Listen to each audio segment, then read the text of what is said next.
Di sebuah desa terpencil, seorang polwan cantik tanpa sengaja menolong seorang pemulung miskin dari ulah preman jalanan. Dari situlah kisah mereka dimulai. Hidup sederhana di rumah reot membuat keduanya semakin dekat, hingga perlahan tumbuh benih cinta di antara mereka. Namun di balik kesederhanaan itu tersimpan rahasia besar. Pemulung lusuh itu ternyata seorang CEO kaya yang sengaja menyamar demi mencari cinta sejati. Lalu apa yang akan terjadi saat kebenaran ini akhirnya terungkap? Sebelum kita mulai, bagi yang beragama Islam, mari tuliskan sholawat untuk Nabi Muhammad sebagai bukti cinta kita kepadanya. Semoga sholawat ini menjadi saksi yang menuntun kita mendapat syafaat di hari akhir. Jangan lupa like dan subscribe. Dukungan kalian bukan hanya membantu menyebarkan dakwah, tapi juga bisa menjadi amal jariah yang terus mengalir pahalanya. Pagi itu sinar matahari menembus kabut tipis yang menyelimuti perbukitan hijau di Jawa Barat. Jalanan berliku dengan aspal yang mulai retak membawa sebuah mobil dinas polisi perlahan memasuki sebuah desa terpencil.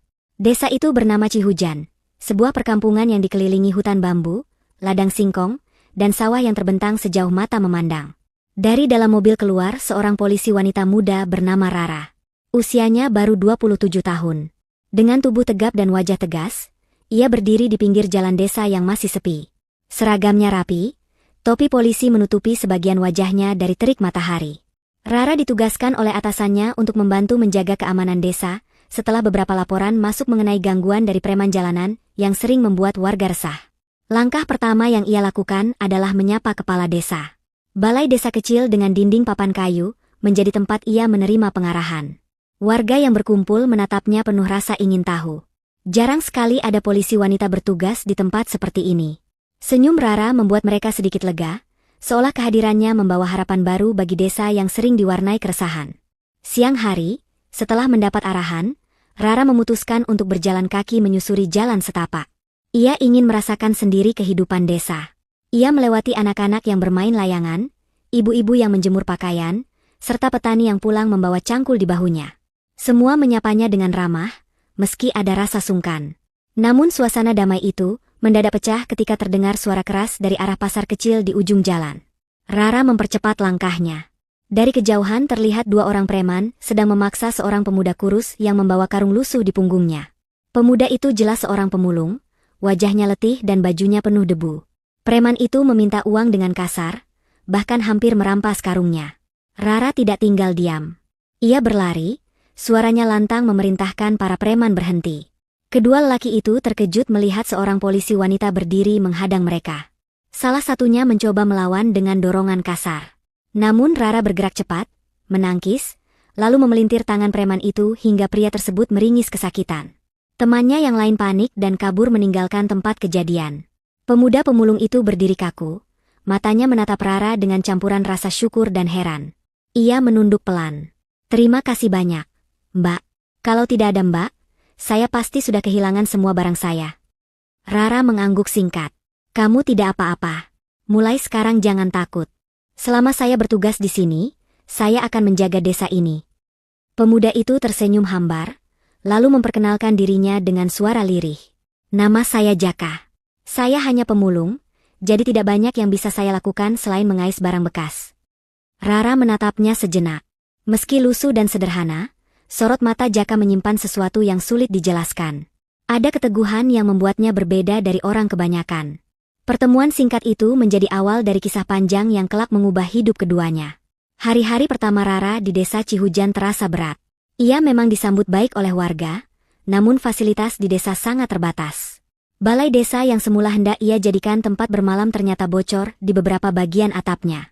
Malam pertama, Rara hanya bisa beristirahat di kursi panjang dengan lampu minyak yang redup. Tidurnya tidak nyenyak karena suara serangga malam dan udara dingin yang menembus pakaian. Keesokan paginya, Rara tetap menjalankan tugasnya. Ia berkeliling, menyapa warga, dan menenangkan beberapa pedagang pasar yang masih trauma dengan ulah preman. Namun, di balik semangatnya menjaga desa, Rara mulai memikirkan satu masalah penting, di mana ia akan tinggal selama beberapa minggu ke depan. Saat matahari sore mulai condong ke barat, Rara kembali berjalan melewati jalan tanah yang menuju pinggiran desa. Di sanalah ia kembali bertemu Jaka, pemuda pemulung yang pernah ia tolong. Jaka sedang duduk di bawah pohon bambu, membuka karung berisi botol bekas dan besi karatan. Tangannya kotor, namun raut wajahnya terlihat tenang, seolah sudah terbiasa dengan kerasnya hidup. Melihat Rara mendekat, Jaka berdiri kikuk. Ia menunduk sebentar lalu berkata pelan. "Mbak Polwan, apakah Mbak sudah menemukan tempat untuk tinggal selama bertugas di sini?" Rara menghela napas, lalu menggeleng. "Belum. Balai desa kurang layak, atapnya bocor dan tidak ada tempat tidur. Tapi saya akan cari cara lain." Jaka terdiam sejenak, wajahnya ragu. Lalu dengan suara pelan, ia mengeluarkan tawaran yang tak pernah diduga Rara. "Kalau Mbak tidak keberatan, tinggal saja di rumah saya. Rumah itu memang jelek. Atapnya sebagian bocor, lantainya masih tanah, dan dindingnya papan reot. Tapi ada tempat untuk beristirahat. Tidak ada yang istimewa, tapi setidaknya bisa jadi tempat berteduh." Rara terkejut. Ia menatap Jaka dengan penuh pertimbangan. Bayangan rumah pemulung jelas bukan tempat ideal bagi seorang polisi wanita. Namun tatapan Jaka sungguh tulus. Tidak ada maksud lain selain keinginan membantu. Setelah hening beberapa saat, Rara akhirnya tersenyum kecil. "Baiklah, saya akan melihat rumahmu." Sore itu, Jaka menuntun Rara melewati jalan sempit yang diapit semak belukar. Mereka tiba di sebuah gubuk kecil yang berdiri di tepi sungai. Atapnya terbuat dari seng berkarat, beberapa bagian dinding bolong, dan lantainya benar-benar tanah padat. Di sudut ruangan hanya ada tikar usang dan tungku kayu untuk memasak. Rara menatap sekeliling dengan hati berdesir. Betapa sederhana kehidupan Jaka. Tidak ada barang berharga, tidak ada perabot mewah. Namun ia bisa merasakan kehangatan di balik kesederhanaan itu. Jaka tampak canggung saat menunjukkan rumahnya. "Maafkan saya, Mbak. Beginilah adanya. Saya tidak punya apa-apa. Kalau Mbak tidak jadi, saya bisa mengerti." Rara menggeleng pelan. "Tidak apa-apa. Saya justru merasa lebih tenang tinggal di sini, daripada sendirian di balai desa. Terima kasih, Jaka." Malam itu, Rara pertama kali tidur di rumah Jaka. Suara aliran sungai menjadi pengiring, ditemani nyanyian jangkrik dan aroma kayu bakar. Meski tempat itu sederhana, ada rasa aman yang sulit dijelaskan. Rara tidak tahu bahwa keputusan menerima tawaran Jaka akan membawa kehidupannya ke jalan yang tak pernah ia bayangkan. Malam pertama di rumah Jaka terasa berbeda bagi Rara. Meski tidur hanya beralaskan tikar tipis, ia merasa lebih tenang daripada harus berdiam sendirian di balai desa. Suara air sungai yang mengalir di belakang rumah memberi rasa damai, meskipun udara dingin menusuk tulang. Jaka tidur di sudut lain, menjaga jarak dengan sopan. Ia sadar dirinya hanyalah pemulung miskin, dan tidak ingin membuat Rara merasa terganggu. Keesokan paginya, Rara bangun lebih awal. Ia melihat Jaka sudah berada di luar, sedang menyalakan tungku kayu untuk merebus air. Tangannya cekatan, wajahnya penuh kesederhanaan. Saat Rara keluar, Jaka menyapanya dengan gugup. "Selamat pagi, Mbak. Saya buatkan air panas untuk minum. Tidak ada kopi, hanya air hangat. Semoga cukup." Rara menatapnya sejenak, lalu tersenyum. "Terima kasih. Kamu baik sekali, Jaka." Hari-hari berikutnya, keduanya mulai terbiasa hidup bersama di bawah satu atap. Rara tetap menjalankan tugasnya berpatroli di desa, sementara Jaka mengais barang bekas untuk dijual ke pengepul. Namun, tanpa mereka sadari, ada hal yang perlahan tumbuh. Setiap kali Rara pulang dari tugas dan melihat Jaka sibuk membersihkan rumah reotnya agar terlihat sedikit lebih rapi, hatinya terasa hangat. Di sisi lain, Jaka mulai melihat sisi lain dari Rara. Bukan hanya seorang polisi wanita yang tegas, tapi juga seorang perempuan penuh kepedulian. Ia sering membantu ibu-ibu desa menimba air, bahkan menemani anak-anak belajar di teras rumah. Rara tidak pernah mengeluh meski tidur di rumah yang hampir roboh. Suatu sore, hujan deras mengguyur desa. Atap rumah bocor di sana-sini. Rara sibuk menampung air dengan ember dan baskom, sementara Jaka berusaha menahan air hujan dengan menambal celah seng menggunakan kain basah.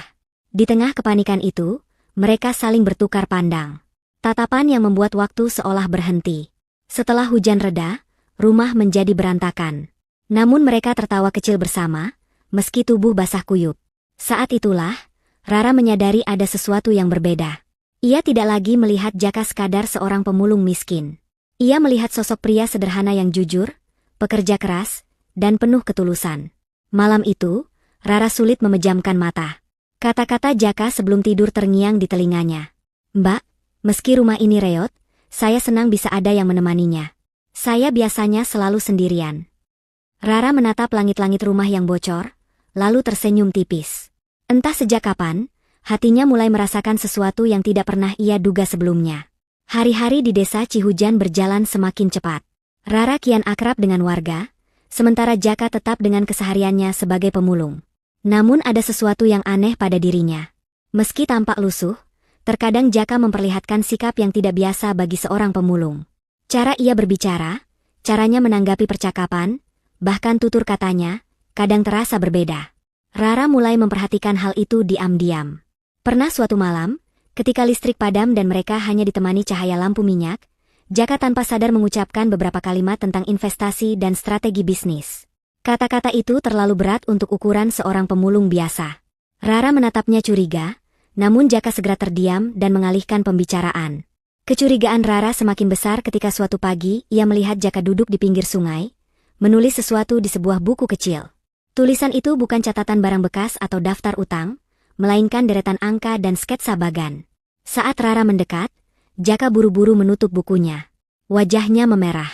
"Ini hanya coretan tidak penting, Mbak," katanya gugup. Rara tidak mendesak. Ia memilih diam, meski pikirannya mulai penuh tanda tanya. Suatu sore, ketika mereka pulang dari pasar desa, Rara menyadari ada orang asing yang datang menggunakan mobil mewah berwarna hitam. Mobil itu berhenti sebentar di ujung jalan, lalu segera pergi ketika Jaka melihatnya. Wajah Jaka berubah tegang, berbeda dengan biasanya. Rara bertanya singkat, "Kamu kenal orang itu?" Jaka menggeleng, namun jelas dari matanya ada sesuatu yang disembunyikan. Malam itu, Rara termenung di dalam rumah reot Jaka. Ia semakin yakin bahwa pemuda ini bukanlah sekadar pemulung biasa. Ada rahasia besar yang ia sembunyikan. Namun anehnya, rasa penasaran itu justru membuat hati Rara semakin terikat. Ada bagian dalam dirinya yang ingin tahu lebih dalam, sekaligus takut kehilangan jika kebenaran akhirnya terbongkar. Sementara itu, Jaka duduk di luar rumah, menatap langit malam yang penuh bintang. Dalam hati ia berbisik lirih. "Aku tidak bisa selamanya bersembunyi. Cepat atau lambat, Rara pasti tahu siapa aku sebenarnya. Tapi aku takut, kalau semua terbuka, dia tidak akan melihatku sama lagi." Angin malam berhembus pelan. Rahasia itu masih tersimpan rapat, namun waktu semakin dekat untuk mengungkapkannya. Sejak pertemuan dengan mobil mewah itu, hati Rara semakin dipenuhi rasa penasaran. Namun ia tidak menyinggungnya lagi. Ia memilih menunggu, karena ia percaya setiap orang punya waktu dan alasan sendiri untuk bercerita. Sementara itu, kehidupannya di desa bersama Jaka terus berjalan, penuh dengan momen-momen kecil yang diam-diam menumbuhkan rasa hangat di hatinya. Suatu pagi, Rara berangkat lebih awal untuk patroli.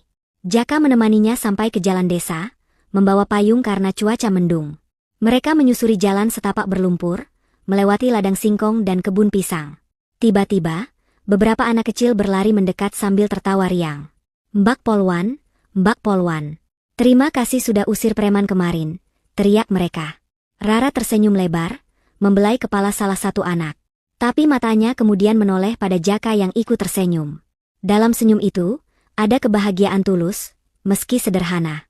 Hari itu, hujan deras turun tanpa henti. Ketika Rara kembali ke rumah, ia mendapati Jaka sedang sibuk menambal dinding rumah dengan papan bekas agar air tidak masuk. Bajunya basah kuyup, namun wajahnya penuh semangat. "Kenapa kamu repot-repot begini, Jaka?" tanya Rara sambil membantu menahan papan. Jaka menoleh dengan tatapan tulus. "Karena sekarang ada orang lain di rumah ini selain saya. Saya tidak mau kamu merasa tidak nyaman." Kalimat itu membuat dada Rara bergetar. Ia jarang mendengar seseorang berkata sejujur itu. Malamnya, Rara tidak bisa tidur. Ia memandang ke arah Jaka yang terlelap di sudut lain ruangan. Di balik kesederhanaan, ia merasakan sesuatu yang tidak pernah ia temukan sebelumnya. Ketulusan. Tidak ada pamrih, tidak ada kepura-puraan. Beberapa hari kemudian, ujian datang. Sekelompok preman kembali ke desa, kali ini lebih banyak jumlahnya. Mereka menuntut uang keamanan dari para pedagang pasar. Rara menghadapi mereka dengan berani, namun jumlah lawan terlalu banyak.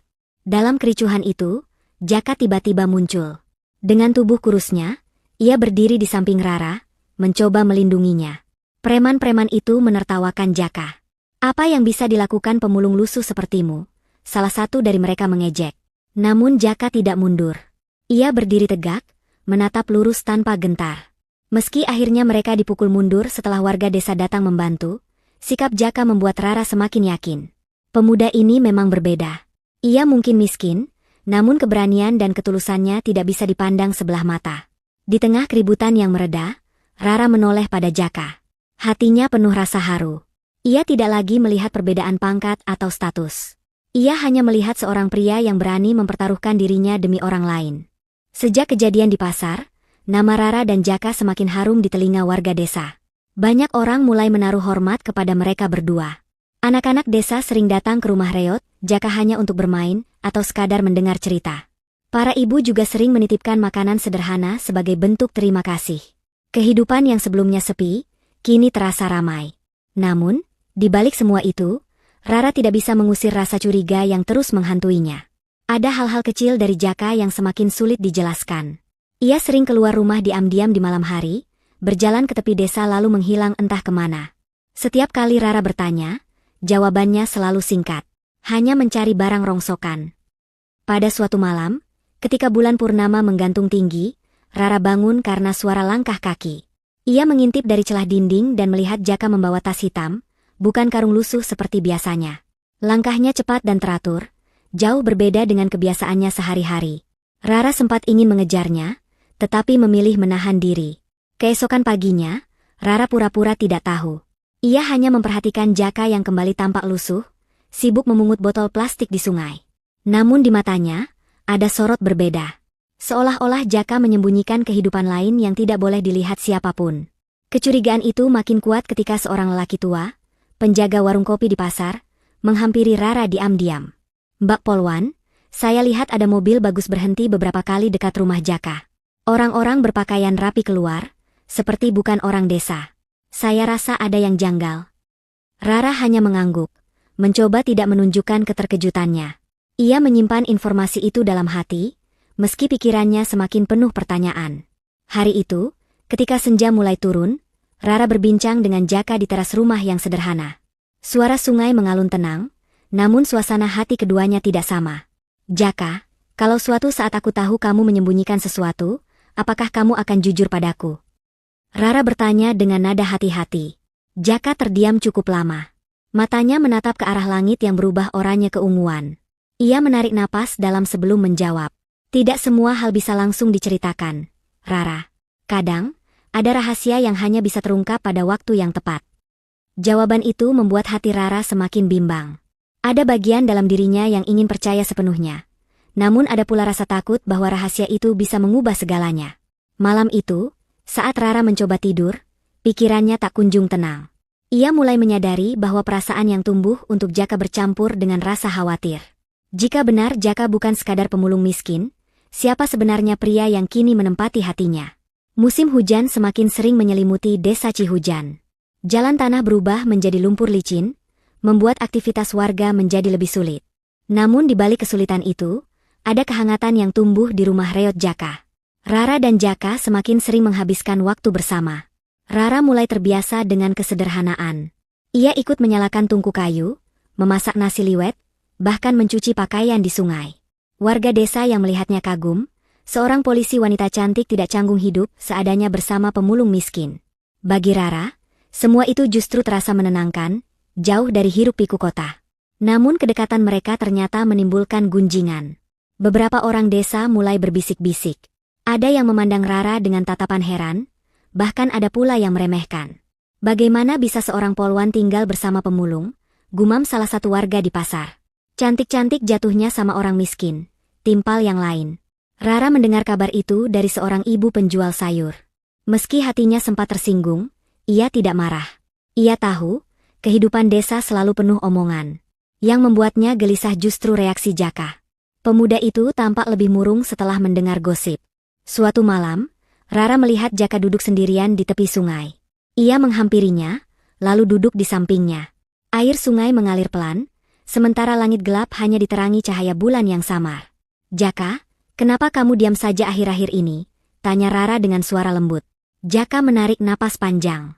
"Aku hanya tidak ingin kamu ikut menanggung hinaan karena dekat dengan orang seperti aku. Aku ini tidak punya apa-apa, Rara, tidak pantas ada di sampingmu." Rara menoleh padanya. "Jaka, jangan bicara begitu. Aku tidak peduli apa kata orang. Yang aku lihat adalah ketulusanmu, keberanianmu, dan kebaikan hatimu. Itu sudah cukup." Jaka menatap Rara dengan mata berkaca-kaca. Kata-kata itu menusuk ke dalam hatinya. Ia hampir saja mengungkapkan siapa dirinya sebenarnya, namun ia menahan diri. Ada waktu yang lebih tepat untuk itu. Tiba-tiba, suara deru mesin mobil terdengar mendekat. Dari kejauhan, lampu kendaraan mewah menyorot jalan tanah desa. Mobil itu berhenti tidak jauh dari rumah Jaka. Dua pria berjas keluar, mencari sesuatu dengan tatapan serius. Jaka mendadak berdiri, wajahnya berubah pucat. Ia segera menyuruh Rara masuk rumah. Cepat masuk. Jangan keluar sampai mereka pergi. Rara kebingungan. Siapa mereka, Jaka? Kenapa kamu terlihat takut? Jaka hanya menggeleng, tidak memberi jawaban. Hatinya gelisah. Rahasia yang ia sembunyikan semakin sulit untuk dipertahankan. Malam itu, ketegangan menggantung di udara. Rara sadar, kehidupannya bersama Jaka tidak sesederhana yang ia bayangkan. Ada sesuatu yang jauh lebih besar, yang sewaktu-waktu bisa mengguncang segalanya. Keesokan harinya, suasana desa masih terasa tegang setelah kedatangan mobil mewah yang berhenti di dekat rumah Jaka. Beberapa warga bertanya-tanya, siapa tamu misterius itu? Namun tidak ada yang berani mendekat atau mencari tahu lebih jauh. Rara bangun pagi dengan perasaan tidak tenang. Ia melihat Jaka sedang duduk di beranda rumah, menatap sungai yang mengalir dengan pandangan kosong. Wajahnya tampak lelah, seolah menanggung beban yang tidak terlihat. Jaka, semalam siapa sebenarnya orang-orang itu? Tanya Rara hati-hati. Jaka menoleh sebentar, lalu menunduk. Aku tidak bisa menjawab sekarang, Rara. Yang jelas, mereka datang bukan untuk urusan baik. Mereka mencari aku. Rara terdiam, hatinya berdegup kencang. Kata-kata Jaka makin menegaskan bahwa pemuda itu menyembunyikan sesuatu yang besar. Namun ia memilih untuk tidak memaksa. Hari itu, Rara kembali menjalankan tugasnya di desa. Ia menemui warga, membantu mereka yang resah, bahkan ikut menengahi perselisihan kecil di pasar. Namun pikirannya selalu kembali kepada Jaka. Siapa sebenarnya pemuda lusuh itu? Sore menjelang, Rara pulang dan mendapati Jaka sedang menulis lagi di buku kecilnya. Kali ini, ia tidak sempat menyembunyikannya. Rara melihat dengan jelas tulisan rapi yang berisi rancangan angka, daftar nama, dan sketsa bangunan modern. Bukan catatan sembarangan. Apa ini, Jaka? Suara Rara bergetar. Jaka menutup bukunya perlahan. Ini hanya masa lalu yang tidak ingin aku ceritakan. Aku mencoba lari dari semua itu, tapi rupanya masa lalu terus mengejarku. Rara menatapnya dalam-dalam. Aku tidak peduli siapa kamu. Aku hanya ingin kamu jujur. Jaka menggenggam bukunya erat, lalu berkata lirih. Aku takut kalau kamu tahu, kamu tidak akan melihatku sama lagi. Malam itu, hujan turun deras. Petir menyambar berkali-kali, membuat rumah reot mereka bergetar.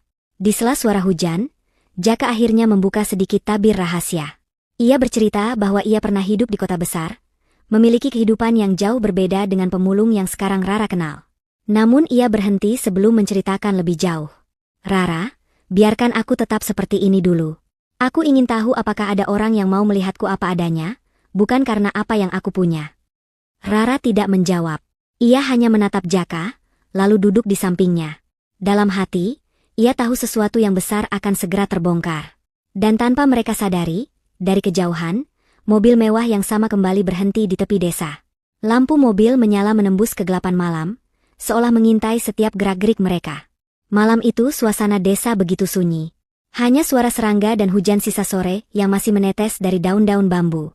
Namun di rumah reot Jaka, suasana hati justru penuh guncangan. Rara tidak bisa memejamkan mata, pikirannya dipenuhi tanda tanya. Sementara Jaka duduk termenung, memeluk buku catatannya erat-erat. Tiba-tiba, terdengar ketukan pelan di pintu kayu. Rara spontan berdiri, siap dengan tongkat polisinya.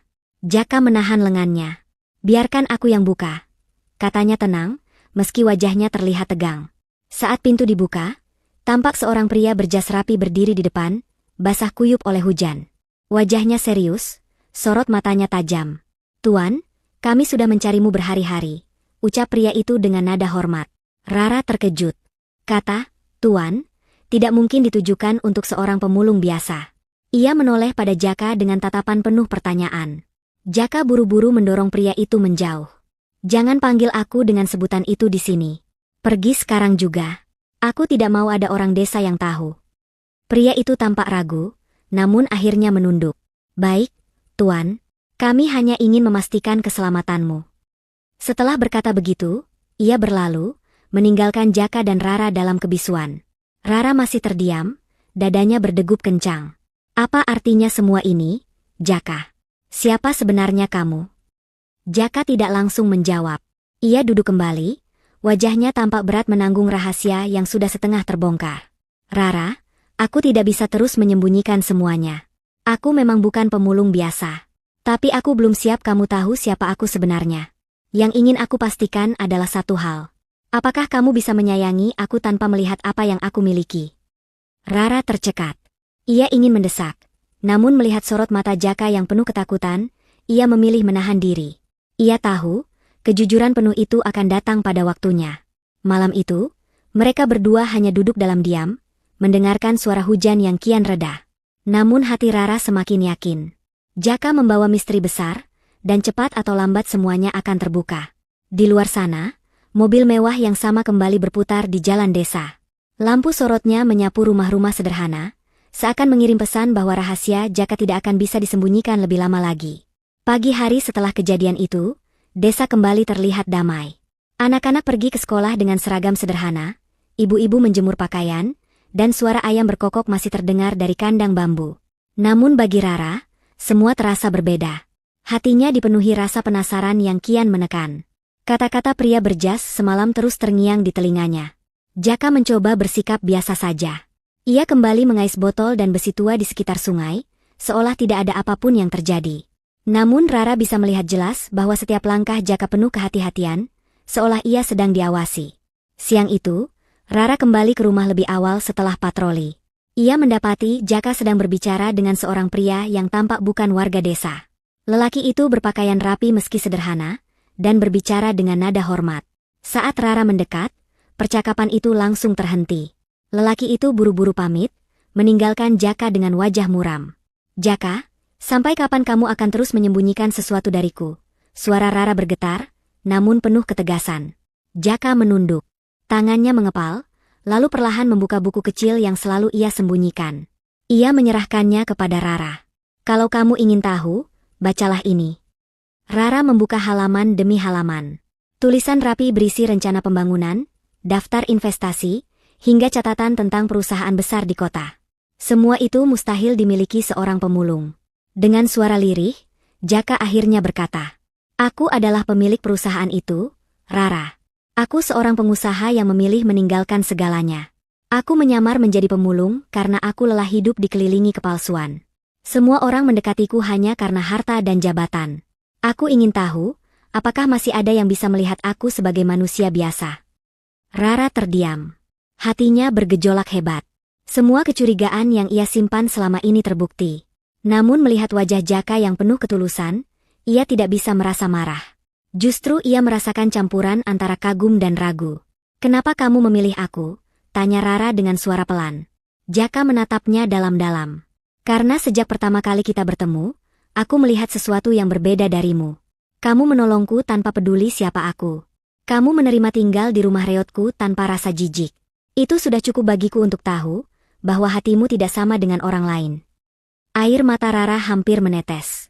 Ia tidak pernah menyangka pemuda yang setiap hari ia lihat mengais sampah ternyata adalah seorang pria kaya raya yang sedang menguji cinta sejati. Namun sebelum ia sempat menjawab, terdengar suara mesin mobil mendekat lagi. Kali ini lebih dari satu. Suara pintu mobil dibanting, langkah-langkah tergesa, dan suara pria berjas memanggil nama Jaka dengan nada mendesak. Rahasia Jaka sudah tidak bisa lagi disembunyikan. Waktu untuk menghadapi kenyataan akhirnya tiba. Suasana desa sore itu mendadak berubah mencekam. 3 mobil mewah berhenti di jalan tanah yang sempit, membuat warga berhamburan keluar rumah. Anak-anak ditarik ibunya masuk, sementara para lelaki desa hanya berani mengintip dari balik pintu. Rara berdiri tegak di depan rumah reot Jaka, matanya awas. Sebagai seorang polisi, ia tahu kehadiran orang-orang itu bukan sekadar kunjungan biasa. Dari dalam mobil turun beberapa pria berjas hitam dengan wajah tegas, gerak-geriknya rapi dan teratur, seperti pengawal terlatih. Salah satu dari mereka mendekat, menundukkan kepala dengan hormat pada Jaka. "Tuan, kami mohon Anda kembali sekarang juga. Dewan direksi sudah gelisah. Perusahaan tidak bisa lama-lama berjalan tanpa Anda." Warga yang mendengar terkejut. Mereka berbisik-bisik, menyebut kata, "Tuan," berkali-kali. Dalam sekejap, kabar itu menyebar. Pemulung yang selama ini mereka remehkan ternyata orang penting. Rara menoleh pada Jaka, hatinya campur aduk. Ia ingin percaya pada sosok sederhana yang selama ini menemaninya, namun kenyataan di depan mata tidak bisa dibantah. Dengan wajah tenang, Jaka akhirnya melangkah maju. "Kalian terlalu jauh datang ke sini. Bukankah sudah aku katakan, aku ingin hidup tenang, jauh dari semua hiruk-pikuk kota?" Pria berjas itu menjawab dengan nada tegas. "Tuan, Anda bisa menolak dunia, tapi dunia tidak akan melepaskan Anda. Semua menunggu keputusan Anda." Dan wanita ini, pandangannya tertuju pada Rara. Dia harus tahu siapa Anda sebenarnya. Hening seketika. Semua mata tertuju pada Jaka. Rara menahan napas, menunggu penjelasan yang sesungguhnya. Akhirnya, dengan suara berat, Jaka berkata, "Namaku bukan sekadar Jaka si pemulung. Aku adalah pemilik dan direktur utama sebuah perusahaan besar di Jakarta. Perusahaan yang menguasai berbagai lini usaha, dari properti hingga energi. Aku meninggalkan semua itu untuk mencari sesuatu yang tidak bisa kubeli dengan uang. Cinta yang tulus." Warga semakin riuh berbisik. Ada yang tidak percaya, ada pula yang terkagum-kagum. Rara sendiri terdiam, tubuhnya kaku. Kata-kata itu seperti guntur yang menyambar di siang bolong. Melihat wajah Rara, Jaka melangkah mendekat. "Aku tahu ini sulit diterima. Tapi ketahuilah, sejak awal aku tidak ingin menipumu. Aku hanya ingin tahu, apakah ada seseorang yang bisa menerimaku bukan karena hartaku?" Air mata Rara menetes perlahan. Ia menunduk, tidak sanggup menatap Jaka. Semua kebersamaan, semua kesederhanaan yang mereka jalani, ternyata hanya sebagian dari kenyataan. Dan ketika suasana masih dipenuhi keheningan, seorang pria tua keluar dari salah satu mobil. Wajahnya penuh wibawa, rambutnya memutih rapi. Ia menatap Jaka tajam, lalu berkata dengan suara bergetar, "Anakku, sudah cukup semua sandiwara ini. Pulanglah. Tempatmu bukan di sini." Rara menutup mulutnya, terkejut. Ternyata rahasia Jaka jauh lebih dalam daripada yang ia bayangkan. Suasana di depan rumah reot itu menjadi pusat perhatian seluruh desa. Warga berkerumun di kejauhan, berbisik-bisik sambil menunjuk ke arah Jaka. Mereka yang dulu meremehkannya kini menatap dengan campuran kaget, kagum, sekaligus tidak percaya. Rara berdiri kaku. Hatinya seperti dihantam badai. Semua kepingan teka-teki yang ia kumpulkan selama ini kini terbukti. Jaka bukan pemulung miskin biasa, melainkan seorang pewaris perusahaan besar. Dan pria tua yang baru turun dari mobil itu, dengan sorot mata penuh wibawa, jelas bukan orang sembarangan. "Anakku," suara pria tua itu terdengar berat, penuh emosi. "Kau sudah cukup lama bermain-main dengan hidupmu. Perusahaan butuh dirimu. Aku butuh penerus yang bisa menjaga nama keluarga kita. Kau tidak bisa terus bersembunyi di balik kehidupan palsu ini." Jaka menatap ayahnya dengan mata berkaca-kaca. "Ayah, aku bukan bersembunyi. Aku mencari sesuatu yang tidak pernah aku temukan di balik gedung-gedung tinggi dan rapat-rapat perusahaan. Aku mencari ketulusan. Aku lelah melihat orang hanya mendekatiku karena harta dan jabatan." Ayahnya terdiam sejenak, lalu menoleh ke arah Rara. "Dan perempuan ini, apakah dia alasanmu?" Rara tercekat. Semua mata kini tertuju padanya. Ia tidak tahu harus berkata apa. Perasaannya campur aduk. Ia marah karena merasa ditipu, namun hatinya juga luluh, karena tahu Jaka hanya ingin dicintai apa adanya. "Ya, ayah," jawab Jaka tegas. "Rara adalah alasanku. Seorang wanita yang berani menolong tanpa peduli siapa aku. Seorang wanita yang mau tinggal di rumah reot ini tanpa mengeluh. Dialah yang membuatku percaya cinta sejati masih ada." Warga desa terdiam, suasana menjadi hening. Hanya suara angin sore yang berhembus melewati pepohonan. Ayah Jaka menarik napas panjang, lalu berkata dengan suara pelan tapi tegas, "Kau harus memilih, Jaka. Keluargamu atau wanita ini. Perusahaan atau kehidupan kecilmu di desa. Kau tidak bisa memiliki keduanya." Kata-kata itu menghantam hati Rara. Ia menunduk, air matanya jatuh ke tanah. Baginya, tidak ada yang lebih menyakitkan selain harus menjadi alasan seseorang kehilangan keluarganya. Jaka menatap ayahnya, lalu menoleh pada Rara. Pandangan itu penuh cinta sekaligus keteguhan. "Aku sudah memilih, ayah. Dan pilihanku adalah dia. Kalau cinta sejati tidak bisa berjalan berdampingan dengan kekayaan, maka biarlah aku hidup sederhana. Setidaknya aku tahu, ada satu orang yang menerimaku apa adanya. Ayahnya terdiam, wajahnya mengeras. Sementara warga desa mulai berbisik lagi, kagum pada keteguhan Jaka. Rara hanya bisa terisak. Hatinya tidak menyangka Jaka akan memilih jalan yang begitu berat demi dirinya. Namun sebelum ada jawaban lebih jauh, seorang pria berjas hitam mendekat dengan wajah panik. Ia berbisik pada ayah Jaka. Wajah pria tua itu langsung berubah pucat. Ada masalah besar menanti mereka di kota, sesuatu yang bisa mengguncang perusahaan. Dan kini, keputusan Jaka tidak hanya soal cinta, tapi juga soal masa depan yang jauh lebih besar. Setelah mendengar bisikan pengawalnya, wajah ayah Jaka berubah pucat. Ia menoleh pada anaknya dengan pandangan tajam. Perusahaan sedang dalam bahaya besar. Ada pihak yang mencoba merebut kendali. Jika kau tidak segera kembali, semua yang kita bangun akan hancur. Rara terdiam, menatap Jaka dengan hati bergetar. Inilah kenyataan yang selama ini ditakuti. Cinta yang mulai tumbuh di desa kecil ini, kini berhadapan dengan tanggung jawab besar yang tak bisa diabaikan. Jaka menatap ayahnya, lalu menoleh pada Rara. Sorot matanya penuh kebimbangan. Ayah, aku tidak peduli harta ataupun jabatan. Aku hanya ingin hidup sederhana bersama orang yang aku cintai. Ayahnya menggeleng keras. Kau tidak mengerti, Jaka. Ini bukan hanya tentang kekayaan. Ribuan karyawan menggantungkan hidup pada perusahaan itu. Jika kau meninggalkannya, mereka semua akan menderita. Apa kau tega? Kata-kata itu menghantam hati Jaka. Ia menunduk, tubuhnya bergetar. Rara melihat kebimbangannya, lalu melangkah maju. Dengan suara lembut namun tegas, ia berkata, Jaka, aku tidak ingin menjadi alasanmu meninggalkan tanggung jawab. Kalau memang itu takdirmu, pergilah. Aku tidak akan membencimu. Air mata Rara menetes.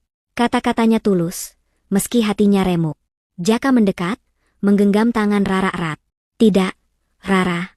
Aku tidak ingin kehilanganmu. Aku sudah terlalu lama hidup dalam kebohongan. Aku hanya ingin bersamamu. Rara menunduk, suaranya bergetar. Tapi kalau kau memilih aku dan meninggalkan perusahaanmu, berapa banyak orang yang akan kehilangan pekerjaannya? Aku tidak sanggup memikul beban itu, Jaka. Jangan jadikan cintamu alasan untuk menghancurkan kehidupan orang lain. Hening menyelimuti udara. Warga desa menatap dengan penuh haru. Mereka menyaksikan pertarungan batin yang begitu berat di depan mata. Ayah Jaka kembali angkat bicara. Lihatlah, bahkan dia lebih mengerti daripada dirimu. Cinta sejati tidak hanya tentang memiliki, tapi juga tentang pengorbanan. Jika kau benar-benar mencintainya, buktikan dengan tanggung jawabmu. Jaka menggenggam tangan Rara semakin erat.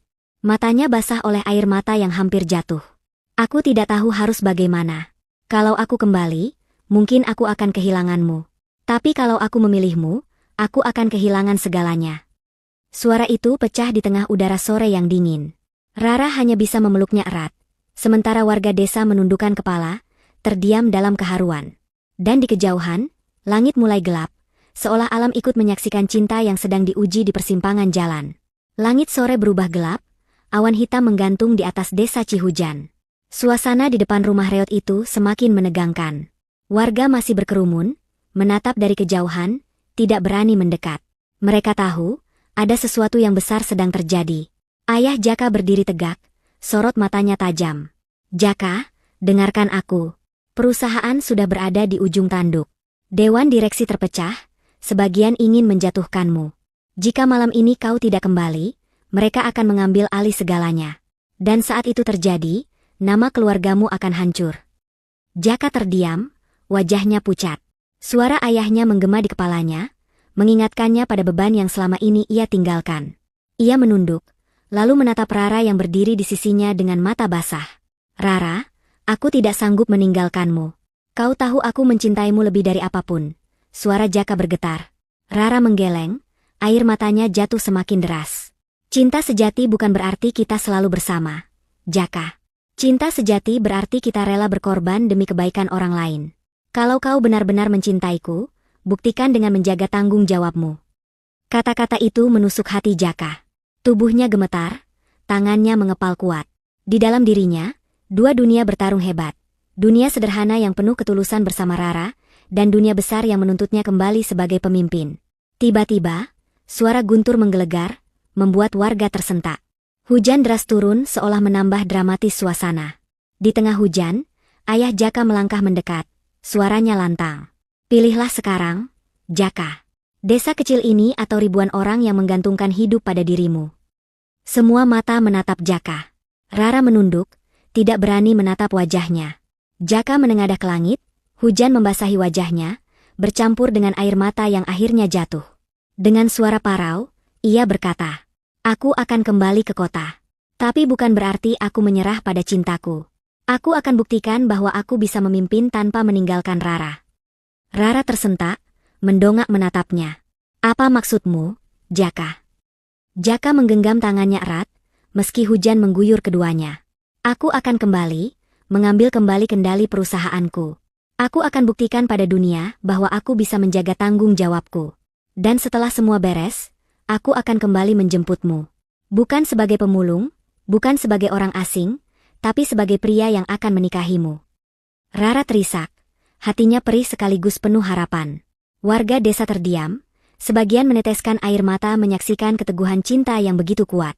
Ayah Jaka mengangguk pelan, wajahnya melunak. "Kalau itu keputusanmu, lakukanlah. Tapi ingat, waktu kita tidak banyak." Hujan terus turun deras. Jaka dan Rara berdiri berhadapan, tangan saling menggenggam erat, seakan tidak rela berpisah. Mereka tahu, jalan di depan penuh rintangan. Namun untuk pertama kalinya, keduanya yakin bahwa cinta mereka layak diperjuangkan. Hujan masih deras ketika Jaka akhirnya mengambil keputusan. Para pengawal menyiapkan mobil, sementara ayahnya berdiri di samping, menunggu dengan sabar. Warga desa masih berkerumun, sebagian besar berbisik penuh kagum. Sebagian lagi masih sulit percaya bahwa pemulung yang mereka kenal ternyata pewaris perusahaan besar. Rara berdiri di sisi Jaka, tubuhnya basah kuyup, mata merah karena tangis. Ia tahu detik-detik perpisahan itu semakin dekat. Hatinya menolak, namun akalnya memaksa menerima. "Rara," suara Jaka lirih, hampir tenggelam oleh suara hujan. "Aku pergi bukan untuk meninggalkanmu. Aku pergi untuk memperjuangkan masa depan kita. Percayalah, aku akan kembali." Rara menggigit bibirnya, berusaha menahan tangis yang kian pecah. "Aku tidak pernah meragukan cintamu, Jaka. Tapi aku takut. Dunia di luar sana terlalu keras. Bagaimana kalau setelah kembali ke kota, kamu berubah? Bagaimana kalau aku hanya jadi kenangan singkat dalam hidupmu?" Jaka meraih tangannya, menggenggam erat. "Itu tidak akan terjadi. Aku bertahan di desa ini karena ingin menemukanmu. Kau adalah alasan aku ingin meninggalkan segala kepalsuan. Aku tidak akan pernah mengkhianati perasaan ini." Ayah Jaka menatap keduanya, lalu berkata dengan suara tegas namun bergetar. "Anakku, waktumu habis. Jika kita terlambat, perusahaan bisa benar-benar jatuh." Jaka menoleh pada ayahnya, lalu kembali menatap Rara. Ia mengusap pipinya yang basah oleh air mata. "Tunggulah aku. Tidak peduli berapa lama, aku akan kembali ke sini. Dan saat itu tiba, aku akan melamarmu di depan seluruh desa." Rara akhirnya menangis dalam pelukannya. Pelukan singkat, hangat, namun penuh luka. Setelah itu, Jaka melangkah menuju mobil, meninggalkan rumah reot yang menjadi saksi cinta mereka. Warga menyingkir memberi jalan. Beberapa menatap Rara dengan iba, sebagian lagi berbisik kagum pada kesetiaan yang baru saja ditunjukkan. Mobil mewah itu melaju perlahan, meninggalkan desa kecil yang sunyi dalam guyuran hujan. Rara berdiri mematung, matanya menatap jalan yang kian kosong. Hatinya setengah hancur, setengah penuh harapan. Malam itu, rumah Reo terasa lebih sepi dari biasanya. Tikar usang masih tergeletak, tungku kayu padam, dan suara sungai yang biasanya menenangkan kini terdengar begitu menyayat hati. Rara duduk sendiri, menatap buku kecil peninggalan Jaka yang sengaja ditaruh di atas meja. Di dalamnya, terselip sebuah catatan singkat. Tulisan tangan Jaka jelas terbaca meski kertasnya basah terkena hujan. "Untuk Rara. Aku kembali bukan untuk meninggalkanmu, tapi untuk menjemput masa depan kita." Air mata Rara kembali jatuh. Malam itu ia berdoa dalam hati, berharap Allah menjaga Jaka di tengah badai yang menantinya di kota. Jakarta menyambut Jaka dengan suasana penuh hiruk-pikuk. Gedung-gedung tinggi berdiri kokoh, jalanan dipenuhi kendaraan, dan suara klakson tiada henti. Dari balik jendela mobil, Jaka menatap pemandangan itu dengan hati berat. Sudah lama ia meninggalkan dunia ini, dan kini ia kembali dengan beban yang lebih besar. Di ruang rapat perusahaan, wajah-wajah para direksi tampak tegang. Mereka hampir kehilangan kendali karena serangan pesaing yang licik. Namun begitu Jaka masuk, suasana langsung berubah. Aura kepemimpinannya yang kuat membuat semua terdiam. Mulai hari ini, aku kembali memimpin. Tidak ada yang bisa menjatuhkan perusahaan ini selama aku berdiri di sini, ucap Jaka dengan tegas. Hari-hari berikutnya penuh dengan kerja keras. Jaka turun langsung memimpin, memperbaiki strategi, bahkan menyelamatkan cabang yang hampir bangkrut. Semua karyawan kembali bersemangat, merasa punya pemimpin yang benar-benar peduli. Namun di balik semua itu, Jaka tidak pernah lupa pada janji yang ia tinggalkan di desa Cihujan. Setiap malam, ia membuka buku catatannya, menatap tulisan singkat dari Rara yang ia simpan di dalamnya. Aku menunggumu. Dalam kesibukan kota yang menyesakan, satu hal yang membuatnya kuat adalah bayangan Rara. Gadis desa sederhana, dengan seragam polisinya, yang berani menerima dirinya apa adanya. Beberapa bulan kemudian, perusahaan kembali stabil. Nama Jaka kembali dielu-elukan, bukan hanya sebagai CEO muda, tetapi juga sebagai pemimpin yang berani turun langsung bersama rakyat kecil. Namun di tengah pujian itu, ia merasa hampa. Semua pencapaian tidak berarti apa-apa tanpa Rara di sisinya. Suatu pagi, ia memutuskan kembali ke desa Cihujan. Kali ini, ia tidak datang sebagai pemulung lusuh, tetapi sebagai dirinya yang sebenarnya. Meski begitu, hatinya tetap berdebar. Apakah Rara masih menunggunya? Ketika mobil hitam berhenti di tepi desa, warga kembali heboh. Mereka berlarian memberi kabar, Jaka kembali, Jaka datang. Rara yang sedang bertugas di balai desa mendengar kabar itu. Ia berlari ke jalan, napasnya tersengal, matanya mencari sosok yang ia rindukan. Dan ketika Jaka turun dari mobil, berdiri tegak dengan senyum tulus, Rara tak kuasa menahan air mata. Rara, suara Jaka bergetar. Aku kembali, seperti janjiku. Aku datang bukan sebagai pemulung, bukan sebagai orang asing, tapi sebagai pria yang ingin menikahimu. Warga desa bersorak gembira. Tangis bahagia bercampur dengan tepuk tangan. Rara menutup mulutnya, tubuhnya bergetar hebat. Ia tidak pernah benar-benar meragukan Jaka. Tapi melihatnya kembali dengan janji yang dipenuhi, hatinya seolah meledak penuh rasa syukur. Beberapa minggu kemudian, desa kecil Cihujan menjadi saksi hari bahagia.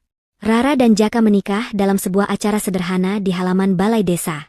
Tidak ada pesta mewah, tidak ada hiasan berlebihan. Hanya janur kuning, kursi kayu, dan senyum warga yang tulus. Rara tampil anggun dengan kebaya putih sederhana, sementara Jaka mengenakan beskap hitam dengan wajah penuh kebahagiaan. Mereka duduk bersanding, tangan saling menggenggam erat. Ayah Jaka hadir, duduk di barisan depan. Wajahnya yang dulu keras kini melunak. Ia menatap keduanya dengan mata berkaca-kaca. Setelah akad selesai, ia berdiri, mendekati pasangan pengantin, lalu berbisik pada putranya. Aku salah. Aku kira kebahagiaan hanya ada di balik harta. Tapi hari ini, aku belajar bahwa kebahagiaan sejati adalah ketika kau menemukan orang yang mencintaimu apa adanya. Air mata Rara jatuh. Ia menatap Jaka dengan penuh cinta. Terima kasih karena kau memilihku, bukan dengan hartamu, tapi dengan hatimu. Dan di tengah sorak-sorai warga, senyum anak-anak, serta doa yang dipanjatkan, Jaka dan Rara memulai babak baru dalam hidup mereka. Tidak lagi sebagai polwan dan pemulung, tidak lagi sebagai dua dunia yang berbeda. Mereka kini satu, terikat oleh cinta sejati yang tumbuh dari kesederhanaan. Hari itu, desa Cihujan menjadi saksi bahwa cinta sejati benar-benar ada, dan kebahagiaan tidak selalu lahir dari harta, melainkan dari ketulusan hati.